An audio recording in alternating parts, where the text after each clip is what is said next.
नमस्ते विद्यार्थी मित्रों, गुड मॉर्निंग। ज्ञानगंगा विद्यालय द्वारा आयोजित ऑनलाइन क्लास में आपका स्वागत है। कक्षा 9 विषय संस्कृत। हेलो स्टूडेंट्स, आज हम कक्षा 9 संस्कृत में चैप्टर 11 पढ़ेंगे, वेदित व्यानि मित्राणि। यानी वेदित व्यानि यानी कि पहचान लेना चाहिए, मित्राणि यानी मित्र को। तो मित्र को पहचान लेना चाहिए, ऐसा अर्थ यहाँ बताया गया है। चलो अब हम प्रस्तावना देखते हैं। संसार के साहित्यिक जगत में से सबसे विशालकाय कृति रूप में महाभारत प्रसिद्ध है, जिसके रचयिता महर्षि व्यास है।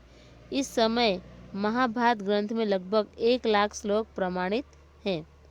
कि जो महाभारत है वह संसार के साहित्यिक जगत में से सबसे बड़ा सबसे विशाल जो कृति के रूप में माना गया है, तो वो महाभारत को माना गया है और उसके रचयिता है महर्षि व्यास। और इस महाभारत ग्रंथ में लगभग 1 लाख श्लोक प्रमाणित है, यानी कि 1 लाख श्लोक यहाँ पे दिए गए हैं। महाभारत में 18 पर्व है।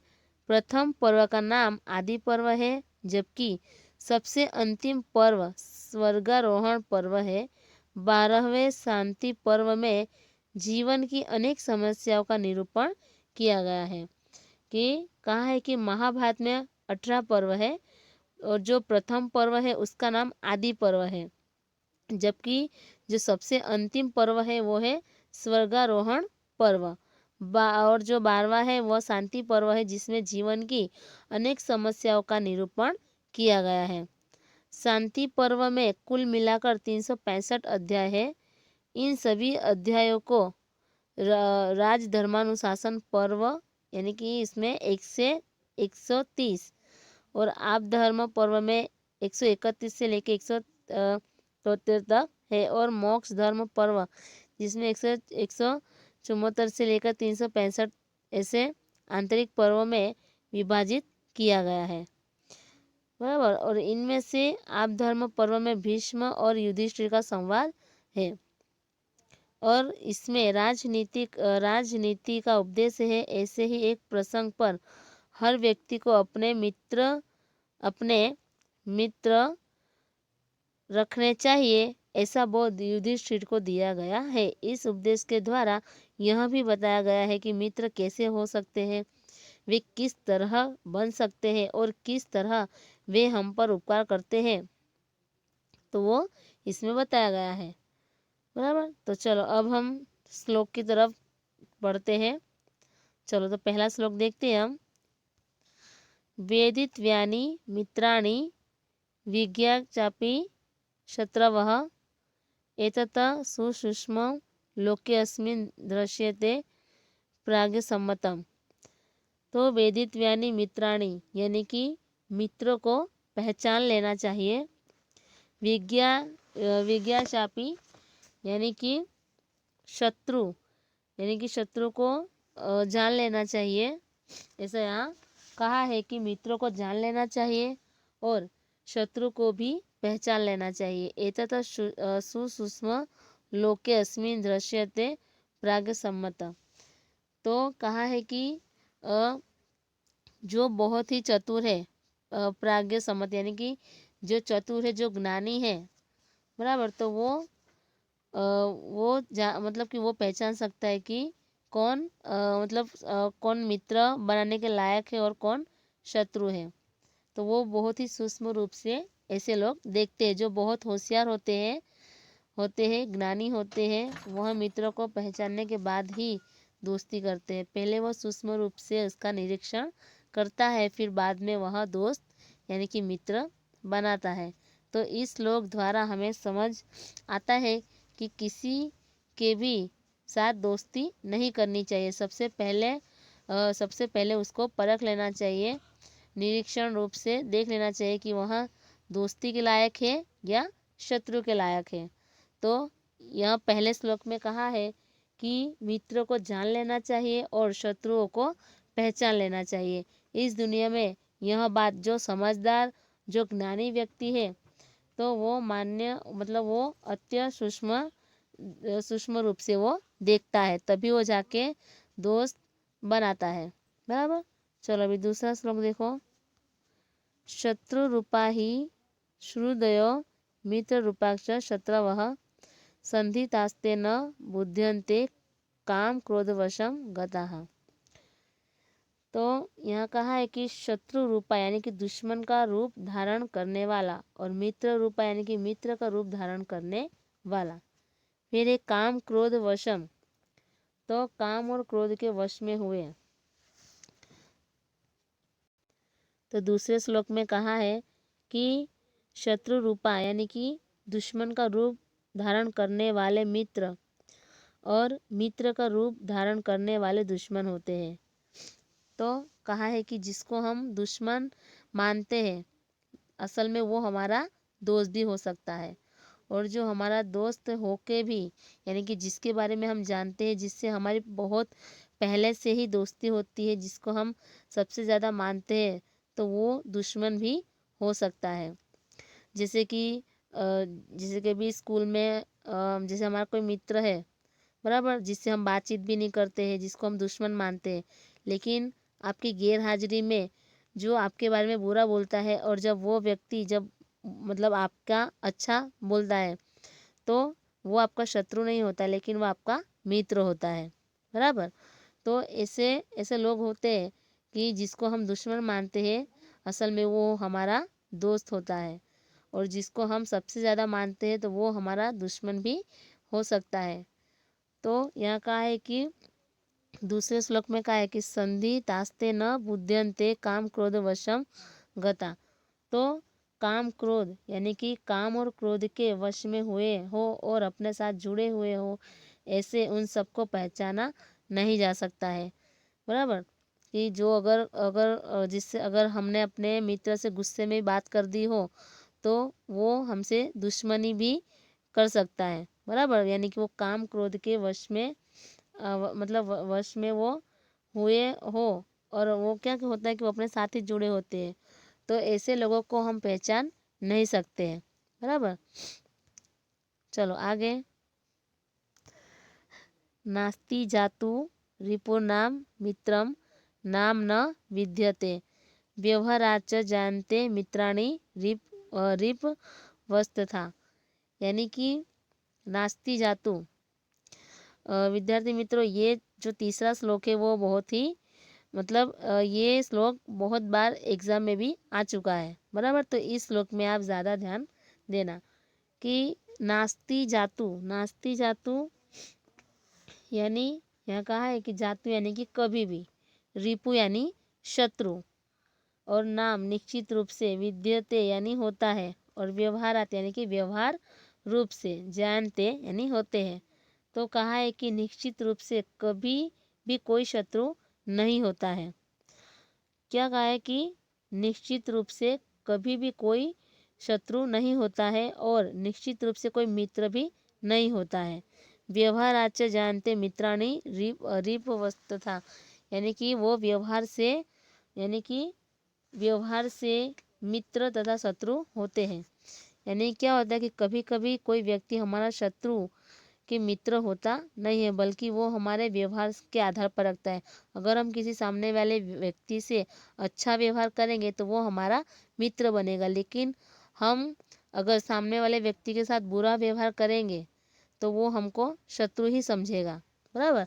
अगर हमने उसकी जगह मतलब बुरे व्यवहार की जगह अगर हमने उसके सामने अच्छा व्यवहार किया तो वो हमारा मित्र भी बन सकता है। तो मित्र बनना और शत्रु बनना ये हमारे व्यवहार पर आधार रखता है। बराबर। इसलिए इस तीसरे श्लोक में कहा है कि निश्चित रूप से हमारा कोई भी शत्रु नहीं होता है, ना ही कोई हमारा मित्र होता है, लेकिन जो हमारा व्यवहार होता है उस व्यवहार के आधार पर ही हमारा मित्र और शत्रु होते हैं। बराबर। तो तीसरे श्लोक में यही कहा गया है, व्यवहार की बात की है कि अपने व्यवहार से ही हम मित्र और शत्रु बनाते हैं। अगर हमारा व्यवहार अच्छा होगा तो सामने वाला हमारा मित्र बनेगा, लेकिन अगर हमारा व्यवहार उसके प्रति बुरा होगा, खराब होगा, तो वो हमारा शत्रु ही होगा। बराबर। इसलिए तीसरे श्लोक में कहा है कि निश्चित रूप से कभी भी कोई शत्रु नहीं होता है, और निश्चित रूप से कोई मित्र नहीं होता है। व्यवहार से मित्र तथा शत्रु होते हैं। चलो अभी चौथा श्लोक देखो। यो यस्मिन् जीवति स्वार्थ पश्येत् पीड़ा पीड़ा न जीवति स तस्य मित्रं तावत् स्याद् यावन्न स्याद् विपर्यः। तो यस्मिन यस्मिन यानी कि यस्मिन जीवती यानी कि जो जीवित हो तब अथवा तो जिसके जीने पर। और कहा है पीड़ा यानी दुख, जीवती यानी जीता है, तावत यानी तब तक, स्यात यानी हो, और विपरीत यानी उल्टा अथवा तो विलोम। तो चौथे श्लोक में कहा है कि कुछ जो यस्मिन जीवती स्वार्थ यानी कि जो कुछ लोग होते हैं वो सिर्फ स्वार्थ के लिए ही जीते हैं। पश्यत पीड़ा ना जीवती, वो कभी भी दूसरों की पीड़ा नहीं देखते हैं। मतलब जो स्वार्थी लोग होते हैं तो वो अपनी गरज के लिए ही सबके आगे पीछे घूमते रहते हैं। जो स्वार्थी लोग होते हैं उसको दूसरों के दुख से कोई भी मतलब नहीं होता है। यानी कि जब तक मित्र से मतलब कहा है कि अगर हम अपने मित्र के हिसाब से चले तो उसको अच्छा लगता है, लेकिन अगर हम उसके हिसाब से ना चले तो उसको बुरा लगता है। तो ऐसे लोग होते हैं कि जो स्वार्थी होते हैं, जो सिर्फ अपने अपने बारे में ही सोचते हैं। और ऐसे लोगों को दूसरे लोगों की पीड़ा से कोई मतलब नहीं होता है। इसीलिए यहाँ चौथे श्लोक में कहा है कि जो जीवित हो तब स्वार्थ देखता है, दुख को न देखे वह जीता है, और वह उसका मित्र तब तक होता है जब तक वह उल्टा न हो। यानी कि जब तक उसकी बात मानता रहे तब तक, अगर उसकी बात न माने तो वो उसको अपना शत्रु समझता है। इसलिए यहाँ स्वार्थी व्यक्ति की बात की है कि जो स्वार्थी होता है उसको किसी और का दुख दिखाई नहीं देता है, वो सिर्फ अपने मतलब के लिए ही दोस्त बनाता है। तो ऐसे दोस्तों से दूर रहना चाहिए। चलो आगे देखो। मित्रं च शत्रुतामेति कस्मिंश्चित् कालपर्यते शत्रु च मित्रतामेति स्वार्थो ही बलवत्तरः। तो यहाँ कहा है कि कस्मिंश्चित् कालपर्यते यानी कि जब कोई समय परिवर्तित हो जाए तब, बराबर। शत्रुताम एति यानी कि शत्रुता को प्राप्त होता है, एति यानी जाता है, स्वार्थ ही यानी निश्चित रूप से स्वार्थ, और बलवत्तर यानी कि अधिक बलवान। तो पांचवें श्लोक में कहा है कि जब जब कोई समय परिवर्तन होता है तब मित्र शत्रु बन जाता है, और निश्चित रूप से स्वार्थ अधिक बलवान होता है। यानी कि यहाँ समय की बात की है, जो समय बलवान होता है, कि ऐसा समय भी आता है कि जब जो अच्छा मित्र भी हमारा शत्रु बन जाता है। चलो अभी आगे का श्लोक देखो। तन्मित्रं कारणं सर्व विस्तरणापि में शृणु। विस्तरणापि यानी विस्तरण यानी कि विस्तार से, मैं यानी कि मेरे पास, और शृणु यानी सुनो।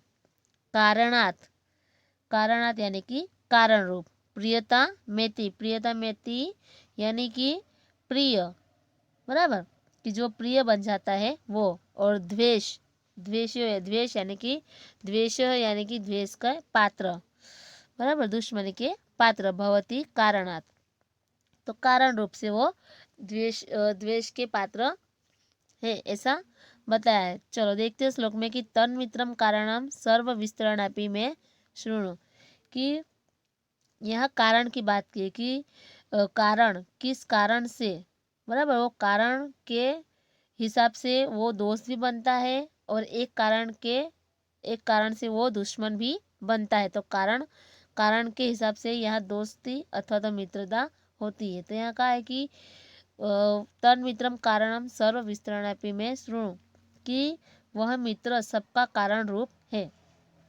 बराबर। तो कहा है कि विस्तरण यानी विस्तार से, विस्तरणापि में शृणु यानी विस्तार से तुम मुझे सुनो।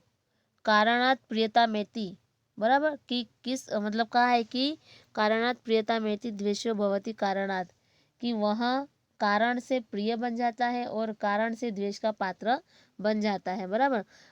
जैसे दो मित्र है, अगर एक मित्र में उसमें सारे गुण हो, अच्छे मतलब अच्छा गुण हो, तो वो एक कारण बनता है मित्रता करने के लिए, बराबर। और अगर वो जो मित्र है वो मतलब अच्छा नहीं है, वो उसमें कोई मित्रता के गुण नहीं है, तो वो दुश्मन के पात्र भी बन सकता है, बराबर। मतलब कारण कि कोई एक कारण जिससे वो प्रिय भी बन जाता है, और किसी एक कारण के मतलब कोई एक कारण होता है कि जिसके वजह से वो एक द्वेष का पात्र भी बन जाता है। तो यहाँ मतलब कारण बताया है कि कारण कोई एक कारण है कि जिससे वो दोस्त भी बन जाता है और दुश्मन भी बन जाता है। तो यहाँ कारण रूप बताया कि कुछ कारण होता है कि वह मित्र बनाते हैं, तभी वह दुश्मन बनते हैं, बिना कारण के दुश्मनी। मतलब क्या है कि कुछ कारण होता है, बराबर, कारण होता है तभी हम किसी से दोस्ती करते हैं। जैसे कि क्लास में है, अगर क्लास में कोई हमारे बाजू वाला अगर अच्छा है, बराबर, व्यवहार में अच्छा है, बातचीत में अच्छा है, हमारी हेल्प भी करता है, तो हम उससे दोस्ती करते हैं, बराबर। क्यों करते हैं दोस्ती?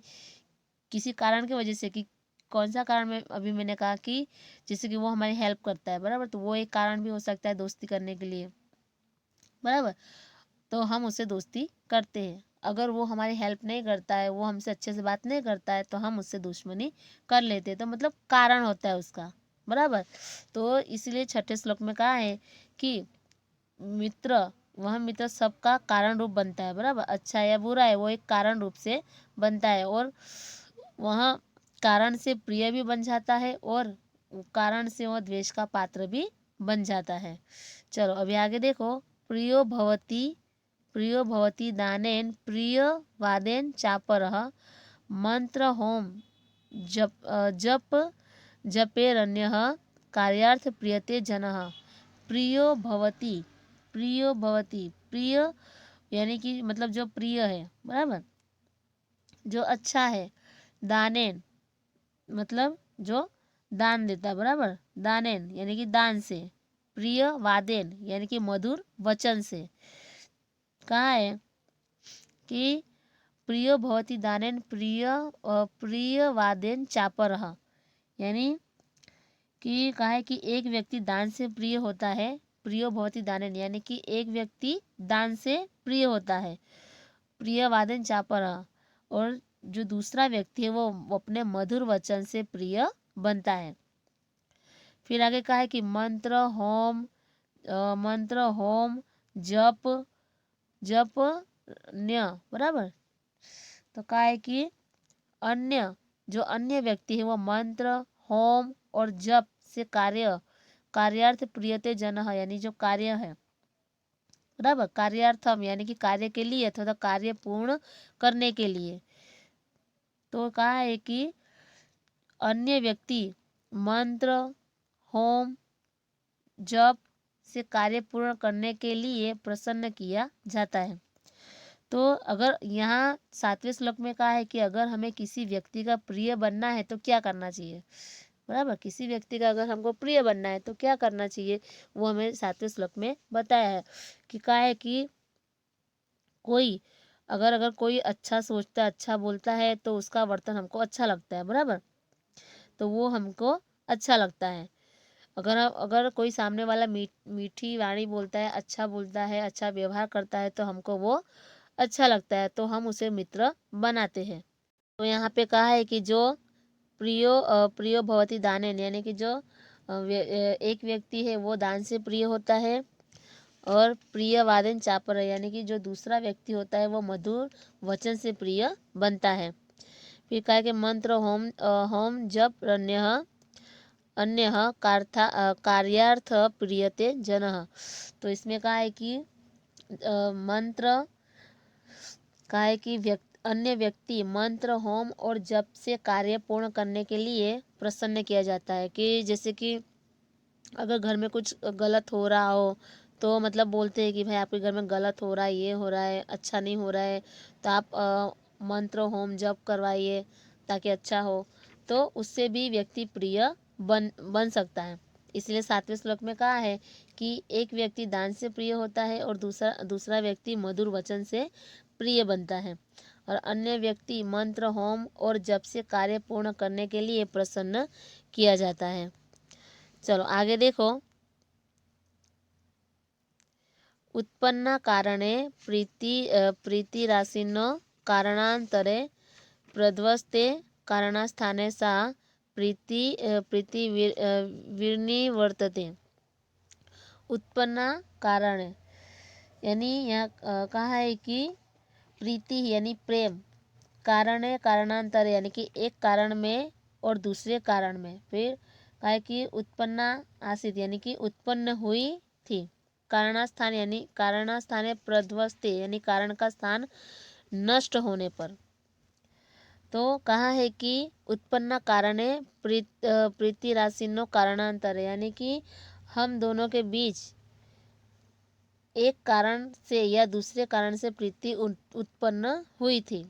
प्रध्वस्त कारणास्थाने सा प्रीति निर्वर्तते यानी कि उस कारण के नष्ट होने पर प्रीति नष्ट हो जाती है। यानी कि जो प्रेम है, जैसे दो दोस्त थे बराबर, दोनों के बीच एक कारण से मतलब दोस्ती हुई, मित्रता हुई, और दूसरे कारण से वो प्रीति मतलब कहा है कि दोनों के बीच में एक कारण से या दूसरे कारण से प्रीति उत्पन्न हुई थी। यानी कि जो दो दोस्त थे वो दो दोस्तों के बीच में मतलब उनका स्वभाव, विचार सब मतलब अच्छा था बराबर। तो उसके कारण क्या हुआ, उसने उसकी मदद की, उसने उसकी मदद की, तो इससे क्या हुआ कि दोनों के बीच में एक मित्रता बनी बराबर, एक प्रेम बराबर, प्रेम मतलब उनों के बीच में दोस्ती हुई। फिर कुछ ऐसा हुआ मतलब उन लोग के बीच में कोई झगड़ा उगड़ा हुआ जिसके कारण वो प्रीति नष्ट हो गई बराबर। इसलिए यहाँ कहा है कि दोनों के बीच में कोई एक कारण से उनमें पहले तो जैसे कि प्रीति हुई यानी कि प्रेम हुआ। फिर कुछ ऐसा हुआ जिसके कारण उनके बीच में जो मित्रता थी, जो प्रेम था, वो प्रेम सब नष्ट हो गया बराबर। तो वो कारण यहाँ मेन कारण बताया है कि दोनों के बीच कारण से या दूसरे कारण से प्रीति उत्पन्न हुई और उस कारण के नष्ट होने पर प्रीति नष्ट हो गई। जैसे कि अभी दो दोस्त थे, दो पक्के दोस्त थे, और दो पक्के दोस्त के बीच में अगर कोई तीसरा आ जाए बराबर, और दो दोस्त के बीच में अगर एक दोस्त ना हो तो वो तीसरा व्यक्ति उसकी बुराई करता है कि तेरे बारे में तेरे दोस्त ने ये कहा है। तो इससे क्या होता है कि उसको ऐसा लगता है कि मेरे दोस्त ने मेरे बारे में मतलब मेरी बुराई की बराबर। तो उससे क्या होता है कि उसके प्रति जो प्रेम की जो भावना होती है, जो मित्रता होती है, वो तीसरे व्यक्ति के आने से नष्ट हो जाती है बराबर। तो यहाँ कारण बताया कि उन दो दोस्तों के बीच में जो प्रेम था, जो मित्रता थी, वो एक कारण से उत्पन्न हुई, और उसी कारण अगर वो कारण नष्ट हो जाता है बराबर, तो उनके बीच में जो प्रेम है, जो मित्रता है, वो भी नष्ट हो जाती है। इसलिए यहाँ 8वें श्लोक में कहा है कि दोनों के बीच एक कारण से या दूसरे कारण से प्रीति उत्पन्न हुई और उस कारण के नष्ट होने पर प्रीति भी नष्ट हो जाती है। चलो आगे देखो 9वां। आत्मरक्षण तंत्राणां सुपरिचितकारिणां आपदो नोपद्यन्ते पुरुषाणां स्वदोष जहा। तो यहाँ कहा है कि आत्मरक्षण तंत्राणाम यानी अपने रक्षण के लिए स्वाधीन लोगों का, आत्मरक्षण बराबर।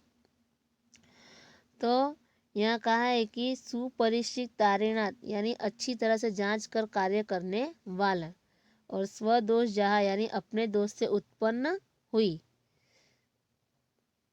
फिर मतलब इसमें न उपपद्यंत यानी उत्पन्न नहीं होती है अथवा तो नहीं आती है।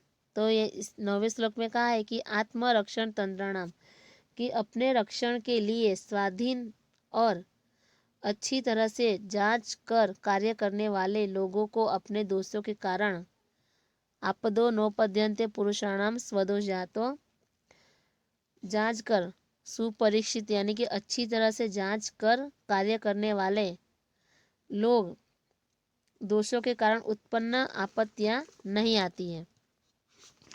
तो यहाँ कहा है मतलब कि कोई अगर कोई अपना कार्य कर रहा है बराबर, तो वो अपना कार्य अच्छी तरह से कर रहा है बराबर, भले वो उसका कार्य धीरे, मतलब वो अपना कार्य भले धीरे धीरे कर रहा है, लेकिन वो अपना कार्य अच्छे से कर रहा है बराबर। मतलब यहाँ कहा है कि आत्मरक्षणान, यानी वो अपनी रक्षण के लिए स्वाधीन और अच्छी तरह से जांच कर, जो कार्य है उसका, वो अपना कार्य अच्छी तरह से करता है। वो अपने अच्छे कार्य के कारण, मतलब उसमें अच्छे कार्य करने के कारण उसमें कोई भी दोष या कोई भी आपत्ति या मुसीबत नहीं आती है बराबर। मतलब वो किसी पे अधीन नहीं है, वो खुद स्वाधीन अपना अपना जो कार्य है वो अच्छी तरह से करता है। भले वो कार्य करने में देर लगता है, लेकिन वो अपना कार्य अच्छे से करता है, जिसके कारण उसे आगे की कोई भी समस्या, कोई भी आपत्ति नहीं आती है। तो इसीलिए 9वें श्लोक में कहा है कि अपने रक्षण के लिए स्वाधीन और अच्छी तरह से जांच कर कार्य करने वाले जो लोग हैं, वो लोग अपने दोषों के कारण उत्पन्न आपत्तियां नहीं आती है। चलो अभी 10वां देखो। शत्रुन सम्यग विषजानाति विजानाति दुर्बला ये बलियसः न तेषां चाल्यते बुद्धिः शास्त्रार्थकृत निश्चया। तो श्लोक में कहा है कि इसका अर्थ बताया है कि जो बलवान शत्रुओं को अच्छी प्रकार से जानते हैं, उनकी शास्त्र के अर्थ प्रयोजन के आधार पर तय की गई बुद्धि दुर्बल हो तब भी चलित नहीं होती है। यानी यहाँ कहा है कि जो हमारा शत्रु है, तो वो शत्रु पहले हमको पहचान लेना चाहिए कि वो कितना ताकतवर है या कितना कमज़ोर है बराबर। उसकी पहचान हमको होनी चाहिए कि हमारा अगर अगर सामने वाला व्यक्ति, अगर कोई दुश्मन कितना ताकतवर है, कितना दुर्बल है, उसकी पहचान हमें होनी चाहिए, तभी हम उसको, सामने वाले को हरा सकते हैं बराबर। तो यहाँ शत्रु पहचानने की 10 बातें हैं वो यहाँ बताइए कि मित्र कैसा होना चाहिए, मित्र की पहचान हमें कैसे करनी चाहिए, तो वो हमें यहाँ बताया है बराबर। कि जो भीष्म पितामह है बराबर, जो भीष्म है वो युधिष्ठिर से ये संवाद करते हैं बराबर। वो उनको ये 10 बातें बताते हैं कि मित्र को पहचानने के लिए, मतलब मित्र कैसा होना चाहिए, उसकी पहचान क्या है मित्र की, तो वो हमको इस श्लोक के द्वारा बताया है बराबर। चलो अभी हम इस श्लोक में आने वाले कुछ शब्दार्थ है, तो वो हम शब्दार्थ देखते हैं। चलो देखो।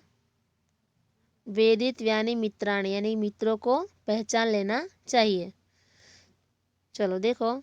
लोकः यानी जगत अथवा तो लोक। व्यवहारः यानी व्यवहार अथवा तो आचरण। स्वार्थः स्वार्थ अथवा गरज। विपर्यः उल्टा अथवा तो विलोम। फिर है कालपर्यः यानी समय का बदलाव अथवा तो काल परिवर्तन।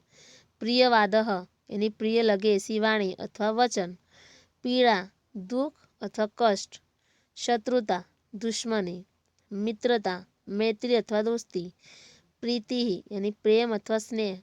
कारणम यानी कारण, हेतु, उद्देश्य अथवा तो निमित्त। वेदित्व्य यानी जानने योग्य। फिर आगे है विज्ञ यानी जानने लायक। सुसूक्ष्म यानी अति सूक्ष्म। सम्मत यानी मान्य अथवा तो स्वीकृत। संधित यानी जुड़ा हुआ अथवा तो संधियुक्त। बलवत्तर यानी अधिक बलवान। द्वेष यानी द्वेष के पात्र। अपर यानी अन्य। प्रध्वस्त यानी नष्ट हुआ है वह, ध्वस्त। आगे देखो। दृश्यते यानी दृष्टिगोचर होता है। फिर अपर यानी कि आपत्ति अथवा तो कठिनाई। शत्रु रूपा है यानी शत्रु लगने वाले। मित्र रूपा यानी मित्र लगने वाले। न बुद्ध्यन्ते यानी समझा नहीं जा सकता। जीवति यानी जीवित हो तब। स्यात् यानी बने। कस्मिंश्चित् यानी किसी में। प्रियवादेन यानी प्रिय बोलने के कारण। कार्यार्थम यानी कार्य के लिए अथवा कार्य पूरा करने के लिए। प्रियते यानी खुश होते हैं। कारणांतर यानी अन्य प्रयोजन सिद्ध करने में। आत्मरक्षण तंत्रणाम यानी अपनी रक्षा के लिए स्वाधीन लोगों का। सुपरीक्षित कार्यनाम यानी अच्छी तरह से जांच कर कार्य करने वालों का। नोपपद्यन्ते यानी उत्पन्न नहीं होती। विजानाति यानी जानता है अथवा तो विशेष रूप से जानता है।